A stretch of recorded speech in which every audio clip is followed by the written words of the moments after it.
নমস্কাৰ AN television চাই থকাৰ বাবে ধন্যবাদ ষ্টুডিঅ'ত মই মীনাক্ষী শৰ্মা মিড ডে নিউজৰ বহুকেইটা গুৰুত্বপূৰ্ণ বাতৰিয়ে আপোনালোকক স্বাগতম জনাইছো এতিয়া আহোঁ মূল বাতৰিলৈ অসম ৰাজ্যিক অংগনবাড়ী কৰ্মী সহায়িকা সন্থাৰ ডিব্ৰুগড় কমিটিয়ে আজি বহুকেইটা দাবী উত্থাপন কৰি ডিব্ৰুগড়ৰ ছগিডিঙিত এক প্ৰতিবাদী কাৰ্যসূচী গ্ৰহণ কৰে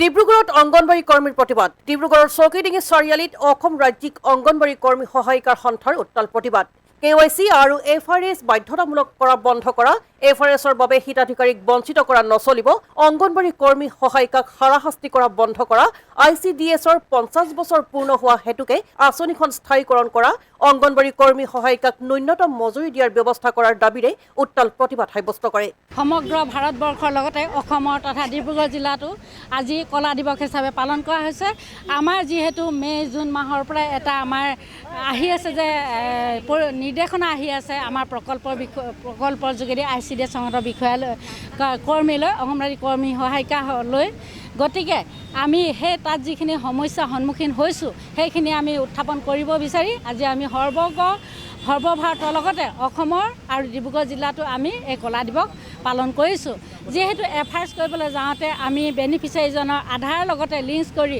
মোবাইলৰ লগতে অ'টিপি আহিব লাগিব তেওঁৰ ফেচটো আধাৰৰ লগত বৰ্তমানৰ মুখৰ যি প্ৰতিচ্ছবি মিলিব লাগিব আৰু কিছুমানত মোবাইলত ইনকামিং নথকাৰ কাৰণে অ'টিপি নাহে আৰু কিছুমানৰ ৰিচাৰ্জ নাথাকে তাৰ কাৰণেও আমাৰ সমস্যা হৈছে গতিকে নেটৱৰ্কৰ প্ৰব্লেম ইতিমধ্যে বহুতখিনি প্ৰব্লেম লৈ আমি এফআইআৰটো সম্পূৰ্ণ কৰিব পৰা নাই আৰু এফআইআৰ কৰিব নোৱাৰাৰ কাৰণেই আমাৰ বেনিফিচিয়াৰী তালিকাৰ পৰা বেনিফিচিয়াৰীসমূহ কৰ্তন হৈছে আৰু তাৰ বাবে যি আমাৰ খাদ্য বস্তু আহে সেইসমূহো আমাৰ কমি গৈছে তাৰ বাবে তেনেকুৱা হোৱাৰ ফলত আমাৰ যি হিতাধিকাৰীসমূহ পুষ্টি পৰিপুষ্ট হোৱাৰ বাদে পুষ্টিহীনতাত ভোগাৰ সম্ভাৱনা আহি পৰিছে আৰু তাৰ কাৰণে আমাৰ কৰ্মী সহায়িকাসকলৰ বহুতখিনি সমস্যাৰ সন্মুখীন হৈছে এইখিনিকে ক'বলৈ বিচাৰে আমি সমগ্ৰ ভাৰতৰ লগতে অসমতে কলা দিৱস হিচাপে পালন কৰিছোঁ গতিকে আমাৰ এই ক্ষেত্ৰত যদি আমি প্ৰতিজন বেনিফিচিয়াৰী আমাৰ তালিকাত সাঙুৰি থ'ব লাগে গতিকে আমাৰ কিছু সময়ৰ প্ৰয়োজন গতিকে সেইসমূহ যিহেতু আমাৰ গাঁৱৰ দৰিদ্ৰ ৰাইজসকলে তেওঁলোকৰ মোবাইল চিম উলিয়াব লাগিব চিমৰ নম্বৰটো আধাৰ কাৰ্ডত সলনি কৰিব লাগিব সলনি কৰাৰ পিছত তেওঁলোকৰ এক্টিভ হ'ব লাগিব এক্টিভ হোৱাৰ পিছতহে আমি তেওঁৰ মোবাইললৈ অ'টিপিটো আনিব পাৰিম তেতিয়াহে আমি ফেচ কেপচাৰটো সম্পূৰ্ণ কৰিব পাৰিম আৰু ফেচ কেপচাৰ সম্পূৰ্ণ হ'লে আমাৰ বেনিফিচিয়াৰীজন আমাৰ তালিকাত অন্তৰ্ভুক্ত হ'ব তাৰপিছতহে আমি তেওঁলোকক পুষ্টি খাদ্য যোগান দিব পাৰিম সেইখিনি আমাৰ নিৰ্দেশনা আহিছে এইখিনি হোৱাৰ সম্ভাৱনাৰ কাৰণে গতিকে আমি সমগ্ৰ অসমৰ লগতে আমাৰ ডিব্ৰুগড় জিলাতো অসম ৰাজ্যিক কৰ্মী সহায়িকা সন্থাই কলা দিৱস হিচাপে প্ৰতিবাদী কাৰ্যসূচী হাতত লোৱা হৈছে ডিব্ৰুগড় জিলাখনৰ বিভিন্ন প্ৰান্তৰ পৰা প্ৰায় 5 শতাধিক অংগনবাড়ী কৰ্মীয়ে অংশগ্ৰহণ কৰি উত্তাল প্ৰতিবাদ সাব্যস্ত কৰে আপোনাৰ মোবাইলৰ প্ৰব্লেম হৈছে অ'টিপিটো নাযায় নাম্বাৰ চেঞ্জ কৰিছে কাৰোবাৰ ৰিচাৰ্জ নাই গতিকে বহুত দৰিদ্ৰ পৰিয়াল আছে আমাৰ ইয়াত দৰিদ্ৰ পৰিয়ালৰ মানুহখিনিৰ কাৰণে ধৰক এটা মোবাইল ৰিচাৰ্জ কৰিবলৈও অসুবিধা হয় সেইখিনি কৰিব নোৱাৰাৰ কাৰণে আজি অংগনবাড়ীয়ে হাৰাশাস্তি খাবলগীয়া হৈছে তাৰোপৰি আপোনাৰ সেই বেনিফিচিয়াৰীখিনিক এতিয়া ডিলিট কৰি দিবলগীয়া হৈছে আঁতৰাই দিবলগীয়া হৈছে আমাৰ হিতাধিকাৰী তালিকাৰ পৰা তাৰ ফলত এতিয়া আপোনাৰ তেওঁলোকে পুষ্টিৰ আহাৰৰ পৰা বঞ্চিত হৈছে গতিকে পুষ্টিৰ আহাৰৰ পৰা বঞ্চিত হোৱা মানে তেওঁলোকৰ পুষ্টিৰ হাৰ নিম্ন হ'ব আৰু তেওঁলোকৰ ওজন কমিব বিভিন্ন বেমাৰ আজাৰ হ'ব এসময়ত তেওঁলোকে মৃত্যু হ'ব গতিকে এনেকুৱা কথাবোৰৰ পৰা আমি আজি যাতে এই এফআৰএছৰ কাৰ্যসূচীটো বন্ধ কৰে আৰু উন্নতমানৰ পৰ্টেলৰ ব্যৱস্থা নোহোৱাৰ কাৰণে আজি অংগনবাড়ী হাৰাশাস্তি হৈছে বিভাগীয় কৰ্তৃপক্ষৰ বিষয়াসকলে যথেষ্ট হাৰাশাস্তি কৰিছে মানসিক অশান্তি দিছে গতিকে আজি নিম্ন মাননীভুক্ত ৱৰ্কাৰসকলে এইখিনি ইমান কষ্ট কৰিব পৰা নাই আৰু গতিকে এইটো আমি আজি বন্ধ কৰিবৰ কাৰণে আমি সৰ্বভাৰতীয় আজি কলা দিৱস পাতিছোঁ ডিব্ৰুগড়ৰ পৰা সুবোধ পাছৱানৰ সহযোগত সুজয় ভৌমিকৰ ৰিপৰ্ট এএন টেলিভিছন টিংখাঙত পথ দুৰ্ঘটনাক কেন্দ্ৰ কৰি উত্তপ্ত পৰিস্থিতি এখন তীব্ৰবেগী আৰক্ষীৰ বাহনে ৰোহিত কেউট নামৰ এজন যুৱকক মহতিয়াই নিয়াত সংকটজনক অৱস্থাত ৰোহিতক মেডিকেললৈ নিছিল যদিও চিকিৎসকে মৃত ঘোষণা কৰাত স্থানীয় ক্ষোভক ক্ষুব্ধ ৰাইজ ওলাই আহি ৰাজপথ অৱৰোধ কৰি ৰোহিতৰ ন্যায় বিচাৰি পৰিৱেশ উত্তাল কৰি তোলে টিংখাঙত পথ দুৰ্ঘটনাক কেন্দ্ৰ কৰি উত্তপ্ত পৰিস্থিতি। টিংখাং আৰক্ষী থানাৰ অন্তৰ্গত পালেং লাইনৰ মৰাণ নাহৰকটীয়াৰ ৰাজ্যিক ঘাইপথত নাহৰকটীয়াৰ দিশৰ পৰা অহা এখন তীব্ৰবেগী আৰক্ষীৰ বাহনে ৰোহিত কেওট নামৰ এজন যুৱকক মহতিয়াই নিয়ে। ৰোহিত কেওট তিনিআলি চাহ বাগিচাত কাম কৰি ঘৰমুৱা হৈ আহিছিল। সংকটজনক অৱস্থাত ৰোহিত কেওটক ডিব্ৰুগড় অসম চিকিৎসা মহাবিদ্যালয়লৈ নিছিল যদিও চিকিৎসকে মৃত বুলি ঘোষণা কৰে। ইয়াৰ পাছতে স্থানীয় শ শ ক্ষুদ্ৰ ৰাইজ ওলাই আহি ৰাজপথ অৱৰোধ কৰি ৰোহিতৰ ন্যায় বিচাৰি পৰিৱেশ উত্তাল কৰি তোলে। ইতিমধ্যে ঘটনাস্থলীত আৰক্ষী উপস্থিত হৈ পৰিস্থিতি নিয়ন্ত্ৰণৰ চেষ্টা কৰিছে যদিও পথ অৱৰোধ উঠাই লোৱা নাই ক্ষুদ্ৰ ৰাইজে।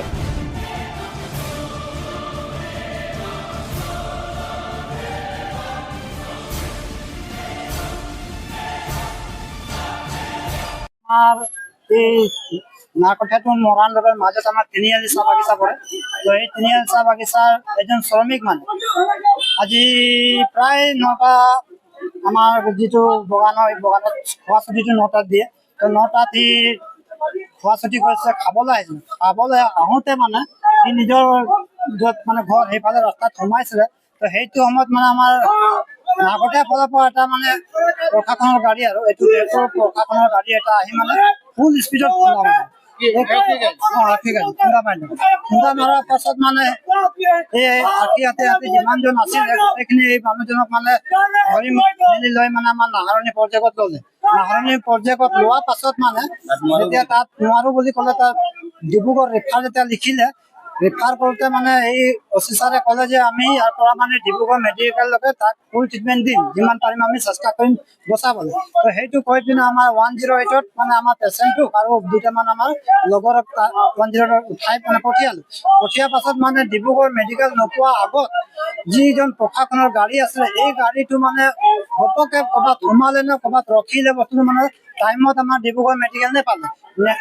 নোপোৱাৰ কাৰণে আজি মানে এই যি দুৰ্ঘটনা হ'ল এই নোপোৱাৰ কাৰণে হ'ল। কেলৈ কি এই পেচেণ্টজন গৈ পিনে তাত 1.5-2 ঘণ্টা মানে ৰখি আছে। তাৰ মানে যিজন মানুহ গৈছে এই দুটা মানুহৰ লগত পইচা একো নাই, সিহঁতি ইয়াৰ পৰা ডাইৰেক্ট উঠি গুচি গ'ল। তো পকেটত পইচা নথকাৰ কাৰণে আজি প্ৰতিকেইটা মানে দৰৱ বেজি নোপোৱাৰ কাৰণে মানে এই তেখেতৰ মৃত্যু হ'ল। এই মৃত্যু হোৱাৰ কাৰণে আজি মানে আমাৰ গোটেই তিনিআলি চাহ বাগিচা শ্ৰমিক ৰাইজ লাইনৰ গোটেইখিনি আমি প্ৰতিবাদ কৰিবলৈ বাধ্য হৈছোঁ। কেলৈ আজি আমি ইমানটো জানো যে এক্সিডেণ্ট আকাশমাত হৈ যায়, সেইটো আমিও জানো। কিন্তু প্ৰশাসন যেতিয়া ৰিস্ক লোৱাৰ পাছত যদি ডিব্ৰুগড় মেডিকেলত যদি লৈ পিনে আধা ৰাস্তাত যদি ইহঁতি ক'ৰবাত যদি পলাই যায় বা ঘূৰি আহে, তো এই বস্তুটোৰ দায়িত্ব নিজে ল'ব লাগে। নিজে জানিব লাগে যে নিজে এটা এক্সিডেণ্ট কৰিলে যেতিয়া এই এক্সিডেণ্টত মানে এই মানুহজনক ভাল এটা ট্ৰিটমেণ্ট দি পিনে মানে সিহঁতি এটা চান্সটো নিব লাগিছিলে যে বচাই চাম, হৈ বাচে নাবাচে পিছৰ কথা, কিন্তু সিহঁতে চেষ্টাটো কৰিব লাগিছিলে। কিন্তু সিহঁতে চেষ্টাটো নকৰাৰ কাৰণে আজি আমি গোটেই ৰাইজ আজি দুখ পাইছোঁ যে আজি যদি প্ৰশাসনে যদি নিজৰ আইনটো যিটো আছে নিজৰ আইন এইখিনি যদি নিজেই ভংগ কৰে, আইনটো যদি নিজেই মানি নচলে, তেতিয়া আমি আৰু কেনেকৈ মাৰিছোঁ। আজি আপোনালোকে নিজে জানো, আজি যদি আমি বাইকত যদি আহোঁ হেলমেট নহ'লে আমাৰ ফাইন লাগে, লাইচেঞ্চ নহ'লে ফাইন লাগে। আজি আমি গাড়ী চলালেও আমাৰ এটা লিমিট আছে, লাহে গাড়ী চলাওঁ। কিন্তু এটা প্ৰশাসন যদি ইমান স্পীড গাড়ী চলায়। এই কামৰ পৰা আহিছিলে, আহি পিনে ইয়াত চলাতে সোমালে, এইফালে পৰা পুলিচ গাড়ীটো আহিলে একেবাৰে খুন্দা মাৰিলে। পুলিচৰ গাড়ী আছিলে জয়পুৰ থানাত। কোলাকে আছিলে, কোলা বোলে নম্বৰ প্লেট নাই। তাৰপিছত মেডিকেল লৈ গ'ল, পিছে তো গ'ল। মেডিকেল পৰা পুলিচ গাড়ীটো নাই। পুলিচ গাড়ী যদি ৰহে একোৱে নাই। তাত গৈছিলে কোনে খুন্দা মাৰিলে ৰুল আছে নাই, কোনে খুন্দা মাৰি সিহঁতক থাকিব লাগিব। ডক্টৰ যিমানে লগাই দিলে চিটৰ নাই দিয়া, একো নাই দিয়া। ভাইট আছিলে, ভাইট থাকিলে সিহঁতক ভৰাই দিলে, অক্সিজেনটো লগাই দিলে, একো বেজি চেজি একোৱে দিয়া নাই। ডিব্ৰুগড়ত ঢুকালে। আমাৰ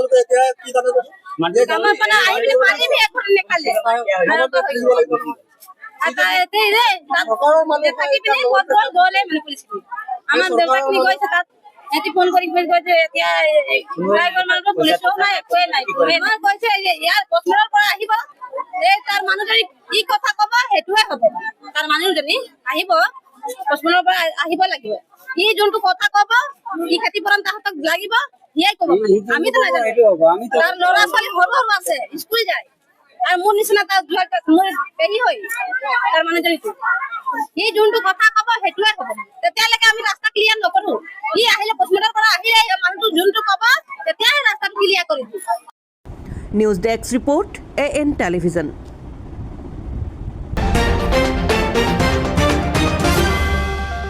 দলিয়াজনৰ বালিজান গ্ৰেজা লাইনত দুটা সন্তানৰ এগৰাকী মাতৃক দুটা লম্পটে ধৰ্ষণ কৰাক লৈ ঘটনাৰ লগত জড়িত দোষীক ফাঁচীৰ দাবীত বুধবাৰে আটছাৰ টিংৰাই শাখাই টিংৰাই চাৰিআলিত দুঘণ্টীয়া পথ অৱৰোধ কাৰ্যসূচী গ্ৰহণ কৰি দোষীক কঠোৰ শাস্তিৰ দাবী জনোৱাৰ লগতে প্ৰশাসনক স্মাৰক পত্ৰ প্ৰেৰণ কৰি টিংৰাই অঞ্চলত অবৈধভাৱে বসতি স্থাপন কৰা অচিনাক্ত লোকসকলক শীঘ্ৰে উচ্ছেদৰ দাবী জনায়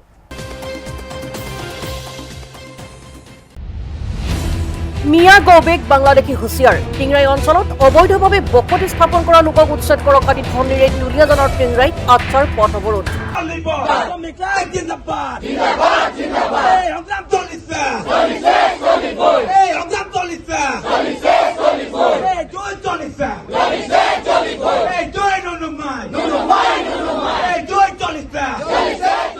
দুলীয়াজনৰ বালিজানত মহিলাক ধৰ্ষণৰ ঘটনাত জড়িত দোষীক ফাঁচীৰ দাবীত উত্তাল প্ৰতিবাদ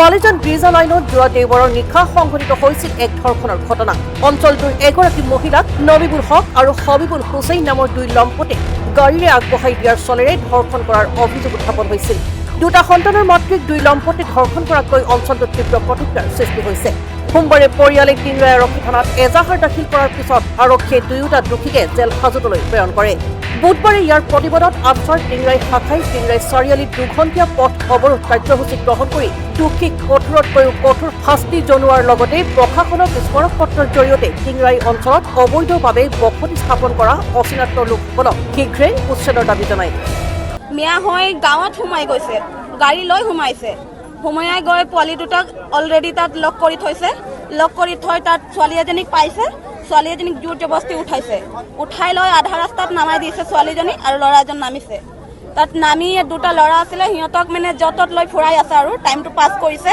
সিহঁতি গম পাই গৈছে ন তো সিহঁতক ধমকি দিছে যদি তোমালোকে কোৱা আৰু ঠিক নহ'ব কেছটো বুলি কৈছে তেতিয়া আহিছে সিজন ল'ৰা আকৌ পলাই দিলে তাৰপাছত তাক মাৰপিট কৰিছে ছোৱালীজনী এতিয়ালৈকে মানে বিচাৰি পোৱা নাই 4টামান বজাতহে ছোৱালীজনী আহিছে তাৰ অৱস্থা বেয়া তাই যেনে তেনে আৰু জানটো বচাই পলাইছে তাৰ আমি এতিয়া ন্যায় বিচাৰিছো দুজন ল'ৰাৰ ফাঁচি ৰাজপথ আজি অৱৰোধ কৰিবলৈ আমি বাধ্য হৈছোঁ যিহেতু অসম তথা ভাৰত চৰকাৰে নাৰী বচাও নাৰী পঢ়াও নাৰীক আগবঢ়াই নিয়াৰ কাৰণে বিভিন্ন ধৰণৰ বিভিন্ন শ্লোগান তথা বিভিন্ন আঁচনি ঘোষণা কৰা আমি পৰিলক্ষিত হৈছোঁ কিন্তু আজি নাৰীসকলক সম্পূৰ্ণৰূপে সুৰক্ষা কৰাৰ ক্ষেত্ৰত কিন্তু কাৰ্যকৰী কৰাৰ ক্ষেত্ৰত কিন্তু ব্যৰ্থ হৈছে বুলি আমি ক'ব বিচাৰিছোঁ যিহেতু তাৰ উদাহৰণ হিচাপে যোৱা কেইদিনমানৰ আগত আমাৰ খিলঞ্জীয়া শ্ৰমিক পৰিয়ালৰ এগৰাকী মহিলাক অবৈধ এই মিয়াসকলে দুজন মিয়াই গৈ কিনে নিৰ্যাতন তথা ধৰ্ষণ কৰা ঘটনা আমি পৰিলক্ষিত হৈছোঁ গতিকে এই ঘটনাক আমি অসম স্বাধীনতা ছাত্ৰ সন্থাই গৰিহণা জনাইছোঁ ধিক্কাৰ জনাইছোঁ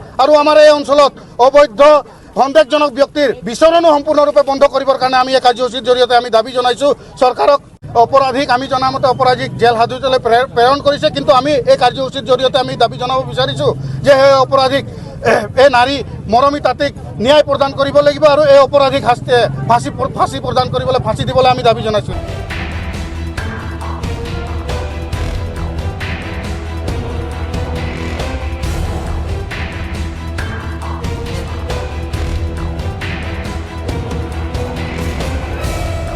news desk report AN television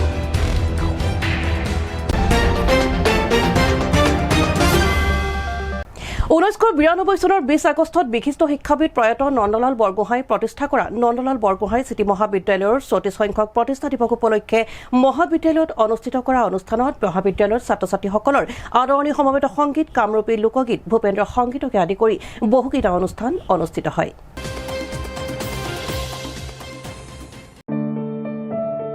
1992 চনৰ 20 আগষ্টত বিশিষ্ট শিক্ষাবিদ প্ৰয়াত নন্দলাল বৰগোহাঁই প্ৰতিষ্ঠা কৰা নন্দলাল বৰগোহাঁই স্মৃতি মহাবিদ্যালয়ৰ বুধবাৰে 34 সংখ্যক প্ৰতিষ্ঠা দিৱস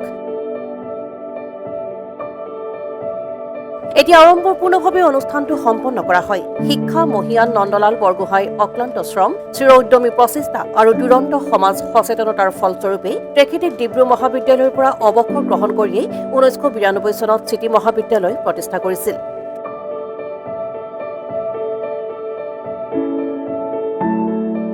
তেখেতৰ ত্যাগৰ প্ৰতি শ্ৰদ্ধা জনাই 2008 বৰ্ষত মহাবিদ্যালয়ত নন্দলাল বৰগোহাঁই চিটি মহাবিদ্যালয় ৰূপে নামাকৰণ কৰা হৈছিল।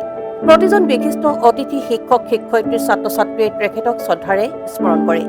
অনুষ্ঠানত উপস্থিত আছিল শ্ৰী শ্ৰী অনিৰুদ্ধদেৱ ক্ৰীড়া বিশ্ববিদ্যালয়ৰ পঞ্জীয়ক ডক্টৰ পংকজ বৰঠাকুৰ, ডিব্ৰুগড় বিশ্ববিদ্যালয়ৰ অধ্যাপক তথা মহাবিদ্যালয়ৰ পৰিচালনা সমিতিৰ উপাচাৰ্যৰ প্ৰতিনিধি অধ্যাপক কৃষ্ণপ্ৰসাদ গগৈ, অসম চৰকাৰৰ অধীনৰ জ্যোতিচিত্ৰবনৰ উপসঞ্চালক সুনীল ৰাজকোঁৱৰ, মহাবিদ্যালয়ৰ অৱসৰপ্ৰাপ্ত অধ্যাপিকা সংগীতা বুঢ়াগোহাঁই, তপতী সিনহা, উচ্চ বৰ্গৰ কৰ্মচাৰী নীলিমা বৰাৰ লগতে মহাবিদ্যালয়ৰ সমূহ শিক্ষক কৰ্মচাৰী ছাত্ৰ ছাত্ৰীৰ সক্ৰিয় উপস্থিতি আৰু অংশগ্ৰহণত অনুষ্ঠানটি সফলতাৰে সম্পন্ন হয়।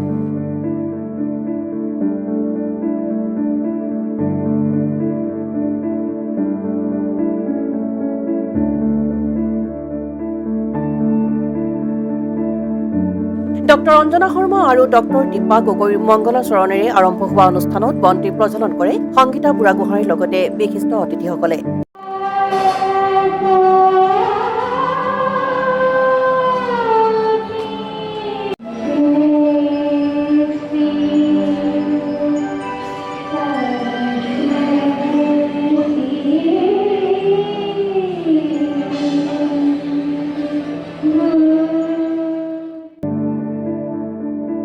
অনুষ্ঠানটিত মহাবিদ্যালয়ৰ ছাত্ৰ ছাত্ৰীসকলৰ আদৰণি সমবেত সংগীত, দীক্ষিতা দত্তৰ কামৰূপী লোকগীত, অধ্যাপিকা তপতী সিনহাৰ কণ্ঠত ডক্টৰ মানসী গগৈ বৰগোহাঁইৰ কথাৰে গীত, সুষমিতা দাস আৰু অমন মুৰাৰ ভূপেন্দ্ৰ সংগীত। বিশিষ্ট অতিথিসকলৰ লগতে ভাষণ প্ৰদান কৰে অধ্যাপক ভদ্ৰেশ্বৰ বৰা আৰু নীলিমা বৰাই।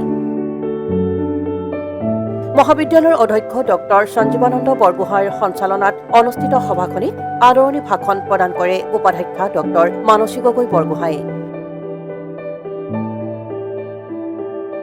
শেষত শলাগৰ শৰাই জ্ঞাপন কৰে অধ্যাপক নিৰঞ্জন বৰাই। আজি আমাৰ মহাবিদ্যালয়খনৰ কাৰণে এটি ঐতিহাসিক দিন। 1992 চনৰ 20 আগষ্টত আমাৰ মহাবিদ্যালয়খন প্ৰতিষ্ঠা হৈছিল। আজি এই মহাবিদ্যালয়খনে 36 বছৰ ভৰি দিলে। এই 36 বছৰ ভৰি দিয়াৰ মূল মানুহজন হ'ল আমাৰ প্ৰতিষ্ঠাপক অধ্যক্ষ তথা অধ্যক্ষ স্বৰ্গীয় নন্দলাল বৰগোহাঁই। তেখেতৰ অশেষ প্ৰচেষ্টাত আজি আমাৰ মহাবিদ্যালয়খন গঢ় লৈ উঠিছিল। তেখেতে পোনপ্ৰথমতে আমাৰ কলেজখনৰ নাম চিটি কলেজ আছিল। ৰাইজৰ অনুৰোধত আৰু আমাৰ সকলোৰে অনুৰোধত তেখেতৰ এই মহাবিদ্যালয়খনৰ নামটো নন্দলাল বৰগোহাঁই চিটি মহাবিদ্যালয় 2008 চনত নামাকৰণ কৰা হ'ল। ইয়াৰ উপৰিও আমাৰ মহাবিদ্যালয়খনত যিসকল শিক্ষক শিক্ষক জড়িত হৈ আছে আৰু যিসকল আমাৰ মাজত নাই, সেই মানুহ সকলোকে মই শ্ৰদ্ধাঞ্জলি জ্ঞাপন কৰিছোঁ। আৰু লগতে যিসকল মানুহ আমাৰ মাজত আছে তেওঁলোকে অশেষ প্ৰচেষ্টাত আমি গঢ় লৈ উঠা এই মহাবিদ্যালয়খনত তেওঁলোকৰ যি অৰিহণা, সেইকাৰণে তেওঁলোকক মই ধন্যবাদ জ্ঞাপন কৰিছোঁ। শিক্ষকসকল, ছাত্ৰ ছাত্ৰীসকল, আমাৰ যিসকল ছাত্ৰ ছাত্ৰী, পুৰণা ছাত্ৰ ছাত্ৰীসকল সকলোৰে অশেষ প্ৰচেষ্টাত আমাৰ আজি এই কলেজখন আজি এই পৰ্যায়লৈকে গঢ় লৈ উঠিছে। আজি এই প্ৰতিষ্ঠা দিৱসৰ উপলক্ষণত মই সকলোকে, যিসকল মানুহ আমাৰ মাজত নাই তেখেতক গভীৰ শ্ৰদ্ধাঞ্জলি জ্ঞাপন কৰিছোঁ। লগতে যিসকল মানুহ আমাৰ মাজত আছে আৰু যিসকল আমাৰ মাজত বৰ্তমান আছে তেওঁলোকক সকলোৱে আমি মিলিজুলি এই মহাবিদ্যালয়খন এখন আগশাৰী মহাবিদ্যালয়লৈ ৰূপান্তৰ কৰিম বুলি মই আজি প্ৰতিশ্ৰুতিবদ্ধ। ডিব্ৰুগড়ৰ পৰা ইমৰান আলীৰ ৰিপৰ্ট, AN টেলিভিছন।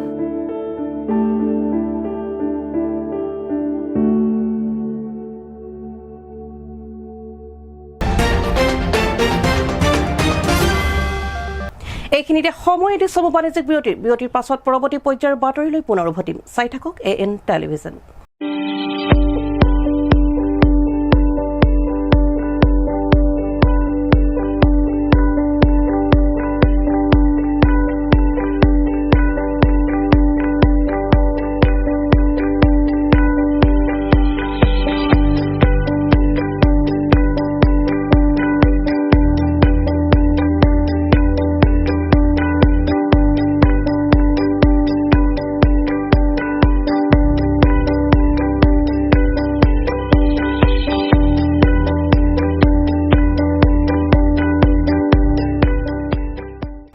বিৰতিৰ পাছত উভতি আহিছোঁ পুনৰ বাতৰিৰ পৰৱৰ্তী অংশলৈ।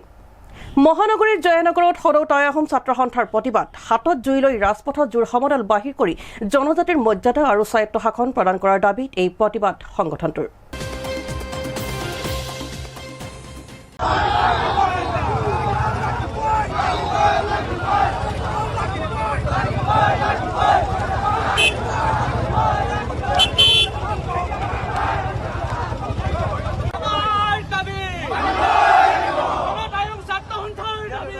আজি আপোনালোকে বহুকেইটা দাবী লৈ আপোনালোকে প্ৰতিবাদ কৰিছিল, আৰক্ষীয়ে বাধাও দিছে, উত্তপ্ত পৰিস্থিতি হ'ল, কি চৰকাৰলৈ বাৰ্তা দিব?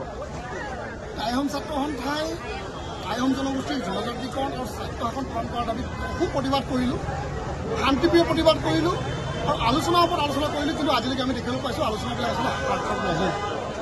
আৰু শান্তিপ্ৰিয় প্ৰতিবাদ কৰাৰ কাৰণে আচলতে চৰকাৰখনে আমাক গুৰুত্ব দিয়া নাই বুলি আমাৰ মনে কৰিছে। সেইদিনা 22 ফেব্ৰুৱাৰীৰ দিনা অসমৰ মাননীয় মুখ্যমন্ত্ৰীগৰাকীয়ে আমালৈ এখন পত্ৰ প্ৰেৰণ কৰিছিল যে ফেব্ৰুৱাৰী মাহটোৰ ভিতৰত তেখেতসকলে এখন আমাৰ লগত আলোচনা কৰি জনজাতিকৰণৰ বিষয়টো নিষ্পত্তি কৰাৰ আমাক আশ্বাস দিছিল। আমি প্ৰতিবাদ বহু কৰাৰ পিছত সেই প্ৰতিবাদ কিন্তু তেখেতসকলক পত্ৰখন পাই স্থিমিত ৰাখিছিল। তেখেতসকলে ফুটুকা ফেনত পৰিণত হ'ল। আমি তাৰ পৰা গম পালোঁ যে অসমৰ মাননীয় মুখ্যমন্ত্ৰী হিমন্ত বিশ্ব শৰ্মা ডাঙৰীয়া আৰু পীযুষ হাজৰিকা ডাঙৰীয়াতকৈ আচলতে মিছলীয়া মন্ত্ৰী ভাৰতবৰ্ষত নাই, অসমততো নাই।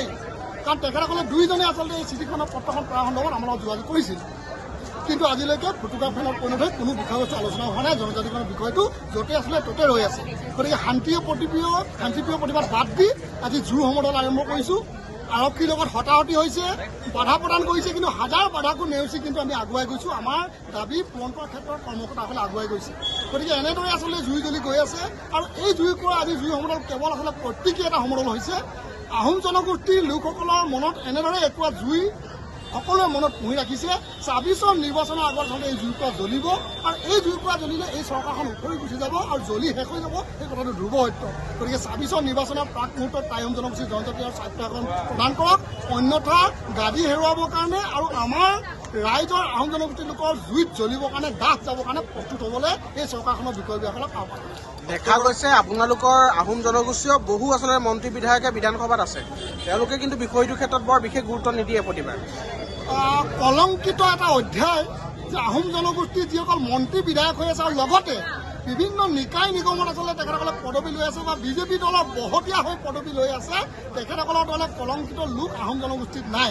আৰু সেইসকল লোকৰ কাৰণে আমাৰ জনজাতিৰ মৰ্যাদা প্ৰদান কৰাৰ বিষয়টো বা জনজাতিকৰণৰ বিষয়টো আচলতে বহু কাপিছলা হৈ আছে। আৰু তেখেতসকলে আচলতে ৰাইজৰ হৈ তেখেতসকলে কৈ আহিছে চৰকাৰখনক যে আমি আছোঁ, ৰাইজ আহোম জনগোষ্ঠী আমাৰ লগত আছে। কিন্তু আজি জুই সমদলৰ যোগেদি ৰাইজে দেখুৱাই দিছে।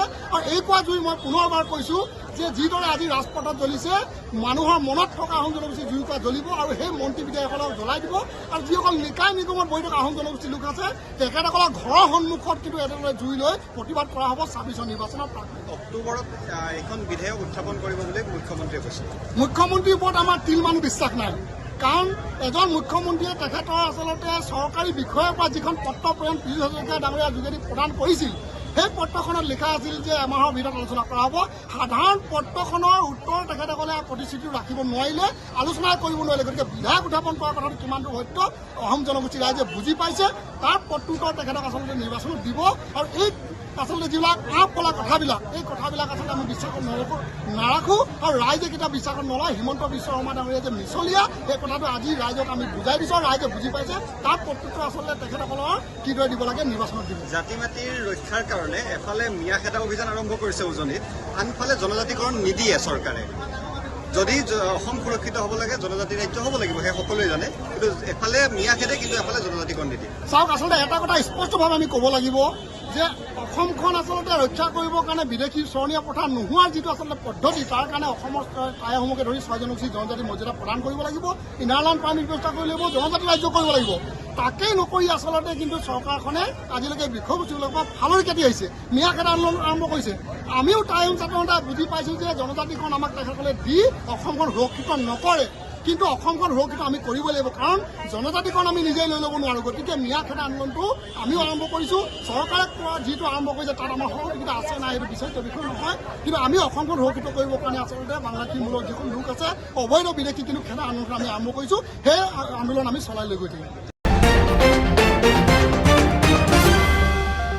শিৱসাগৰ জিলাৰ গড়গাঁও মহাবিদ্যালয়ৰ world fitness federation and yoga Assam শাখাৰ অধীনত সদৌ অসম ভিত্তিত অনুষ্ঠিত য়োগা প্ৰতিযোগিতাত অংশগ্ৰহণ কৰি শিৱসাগৰৰ 12জন প্ৰতিযোগীয়ে ৰাষ্ট্ৰীয় পৰ্যায়ৰ প্ৰতিযোগিতাৰ বাবে নিৰ্বাচিত হোৱাত শিৱসাগৰ জিলাবাসী উৎফুল্লিত হৈ পৰিছে।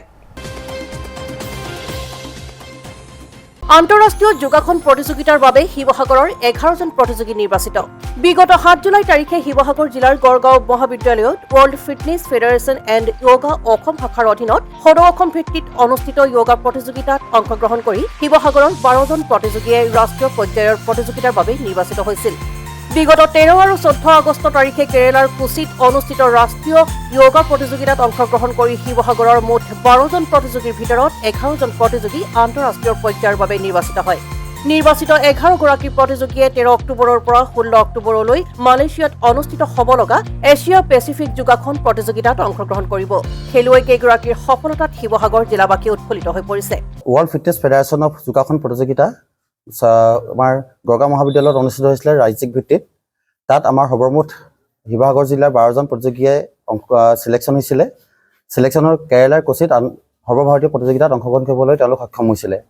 এইবাৰ সৰ্বভাৰতীয় প্ৰতিযোগিতাত তেওঁলোকে সুনাম কঢ়িয়াবলৈ সক্ষম হৈছে শিৱসাগৰবাসীৰ বাবে। লগতে যোগাসন প্ৰতিযোগিতা আন্তঃৰাষ্ট্ৰীয় যোগাসন প্ৰতিযোগিতাত তেওঁলোক চিলেক্ট হৈছে। এতিয়া মালয়েছিয়াত হ'ব লগা 13 আৰু 14 অক্টোবৰৰ তাৰিখে তেওঁলোক এতিয়া তালৈ যাবলৈ সাজু হৈছে। তেওঁলোক এতিয়া বৰ্তমান সৰ্বমুঠ 11জন ছাত্ৰ ছাত্ৰী এতিয়া চিলেক্ট হৈছে। তাত আমাৰ মুঠতে 12জন ছাত্ৰ ছাত্ৰী গৈছিলে, তাত 11জন চিলেক্ট হৈছে। এইটো ৰাষ্ট্ৰীয় পৰ্যায়ৰ খেল হয়। এইটো বৰ্তমান আপোনাৰ সেই 12জন ছাত্ৰ ছাত্ৰী 11জন চিলেক্ট হৈছিলে। চিলেকশ্যনৰ তাৰে আমাৰ শিৱসাগৰলৈ আহিছে আমাৰ 2টা চিলভাৰ মেডেল, 3টা ব্ৰঞ্জ মেডেল, বাকী 5th পজিশ্যন পাইছে আৰু 6th পজিশ্যন পাইছে। যোৱা জুলাই মাহত গড়গাঁও কলেজত সদৌ অসম ভিত্তিত ৱৰ্ল্ড ফিটনেছ ফেডাৰেশ্যন অফ যোগাসন ইণ্ডিয়াৰ উদ্যোগত সদৌ অসম ভিত্তিত এখন প্ৰতিযোগিতা অনুষ্ঠিত হৈছিলে আৰু উক্ত প্ৰতিযোগিতাৰ পৰা ৰাষ্ট্ৰীয় পৰ্যায়ত যোগাসন প্ৰতিযোগিতা খেলিবৰ কাৰণে আমাৰ টোটেল 12জন প্ৰতিযোগীয়ে নিৰ্বাচিত হৈছিলে আৰু সেই 12জন প্ৰতিযোগীয়ে যোৱা 12 আৰু 13 প্ৰতিযোগিতাত অংশগ্ৰহণ কৰিছিলে আৰু ভাৰতবৰ্ষৰ প্ৰায় 26খনমান ৰাজ্যই তাত অংশগ্ৰহণ কৰিছিলে আৰু তাৰ পৰা যথেষ্ট টাফ কম্পিটিশ্যন হৈছে। প্ৰায় এটা খেলত 8জনৰ পৰা 9জন বিচাৰকে তাত বিচাৰকৰ আসন গ্ৰহণ কৰিছে। যথেষ্ট টাফ কম্পিটিশ্যন হৈছে আৰু সেই টাফ কম্পিটিশ্যনৰ মাজৰ পৰা আমাৰ শিৱসাগৰলৈ প্ৰায় 11জন প্ৰতিযোগীয়ে বিভিন্ন শাখাত বিভিন্ন পদক অৰ্জন কৰি সুনাম কঢ়িয়াবলৈ সক্ষম হৈছে। Bureau' report AN television. Mid day নিউজৰ আজিৰ শেষৰটো বাতৰি। এইবাৰ পুনৰ বহিৰাগতৰ দপদপনি যোৰহাটৰ চিটি কাৰ্ড ষ্টৰত বহিৰাগত মেনেজাৰ বিকি সূত্ৰধাৰৰ বিৰুদ্ধে কৰ্মচাৰী যুৱতীক যৌন নিৰ্যাতনৰ অভিযোগ। অৱশেষত চিটি কাৰ্ডত বীৰ লাঠি থানাৰ সদস্য উপস্থিত হৈ মেনেজাৰক গতাই দিয়া আৰক্ষীক।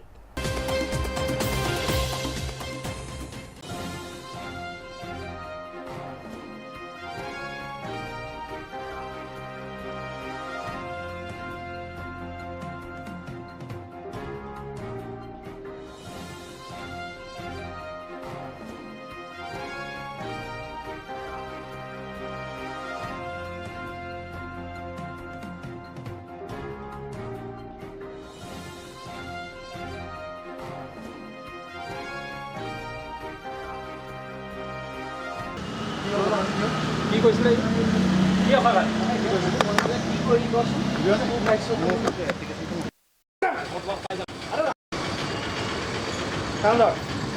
আজিৰ পৰা নকৰোঁ বুলি কওঁ। আজিৰ পৰা নকৰোঁ অসমীয়াত কওঁ। মোৰ ভুল হৈ গ'ল কওঁ, জোৰেকৈ কওঁ। আজিৰ পৰা নকৰোঁ। লোকৰ মণিহঁতক মই নিজৰ বাই মণি হিচাপে চাম।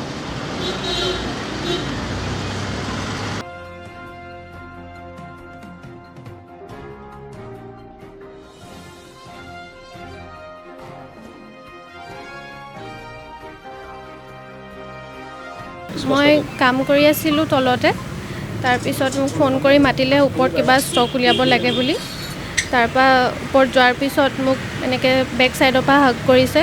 তাৰপৰা যেতিয়া নকৰিবকৈ ওলাই আহিছোঁ, আকৌ নেক্সট আকৌ কিবা ইটো ছাইডে গৈ পেলাই আকৌ হাগ কৰি এনেকৈ টানি আনিছে হাগ কৰিব লাগে বুলি।